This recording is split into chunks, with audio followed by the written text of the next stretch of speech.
siyam kama kutiba 'alal ladzina min qablikum la'allakum tattaqun. Allah Subhanahu wa taala mengawali ayat ini dengan kalimat ya ayyuhalladzina amanu, hai orang-orang yang beriman. Mungkin kita bertanya, kenapa harus orang beriman? Bukankah kewajiban puasa itu diperuntukkan bagi mereka orang Islam? Maka harusnya ya ayyuhal muslimun. Namun ternyata Allah menyuruh ya ayyuhalladzina amanu, hai orang-orang yang beriman. Kenapa demikian? Karena tidak semua orang beriman, tidak semua orang Islam itu beriman kepada Allah Subhanahu wa taala. Datang seorang sahabat kepada Rasul, ya Rasul, amanna billah, kami telah beriman kepada Allah. Apa kata Rasul? La taqulu amanna, jangan kalian mengatakan kami telah beriman, walakin qulu aslamna, tetapi katakanlah bahwa kami telah masuk Islam. Kenapa? Karena lamma yadkhulul iman fi qulubihim, belum masuk iman ke dalam hati mereka, belumlah masuk iman kepada dalam hati kalian, kata Nabi Sallallahu Alaihi Wasallam. Makanya jangan heran kalau ada orang Islam namun tidak menjalankan ibadah puasa di dalam bulan Ramadan. Kenapa? Mereka muslim wala tu'min, mereka adalah orang Islam namun belum beriman kepada Allah Subhanahu wa taala. Ya ayyuhalladzina amanu, hai orang-orang yang beriman kepada Allah, kutiba alaikumus syiyam, diwajibkan atasmu berpuasa. Kata wajib artinya bahwa ketika ada orang yang tidak menjalankan ibadah puasa, maka mereka berdosa kepada Allah Subhanahu wa taala. Jadi orang yang tidak berpuasa di dalam bulan suci Ramadan tanpa alasan yang dibenarkan oleh agama, maka di samping dia harus mengganti ibadah puasa yang dia tinggalkan di luar Ramadan, dia juga harus bertaubat kepada Allah Subhanahu wa taala, memohon ampun kepada Allah. Kutiba alaikumus syiyam, diwajibkan atasmu berpuasa, kama kutiba 'alal ladzina min qablikum, sebagaimana telah diwajibkan atas orang-orang sebelum kamu, kata Allah.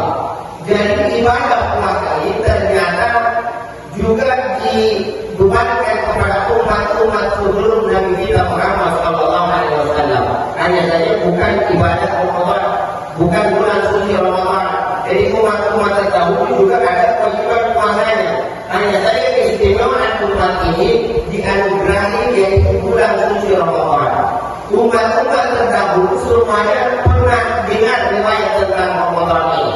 Dalam kitab-kitab terdahulu tercantum bahwa ada sekumpulan orang yang beribadah kepada Allah Subhanahu wa taala.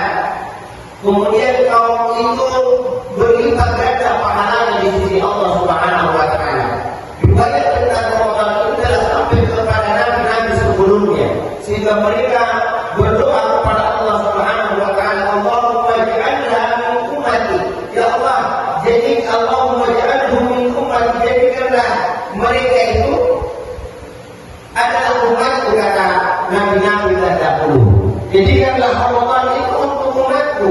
Tetapi apa kata Allah? Innaha min ummati Ahmad. Itu yang dimaksud, yang Ramadan itu diperuntukkan untuk umat seluruh nabi terdahulu. Kemudian mengunggah doanya, bukan lagi Allahumma ja'alhum min ummati, bukan lagi jadikan mereka sebagai umatku, tetapi Allahumma ja'alna min ummati Ahmad, ya Allah, jadikanlah kami umat dari Nabi Sallallahu Alaihi Muhammad Sallallahu Alaihi Wasallam. Maka seluruh nabi berdoa, yang dikabulkan adalah Nabi Isa alaihissalam.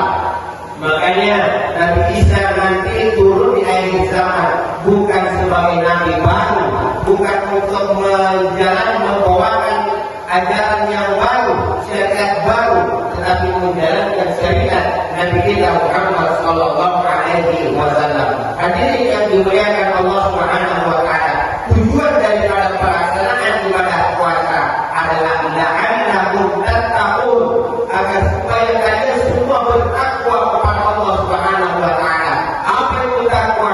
Dalam kitab Riyadhus Shalihin dijelaskan, takwa adalah imtizalu awamirillah. Takwa itu adalah melaksanakan perintah Allah, wa ijtinabun nawahi, dan meninggalkan larangan Allah Subhanahu wa taala.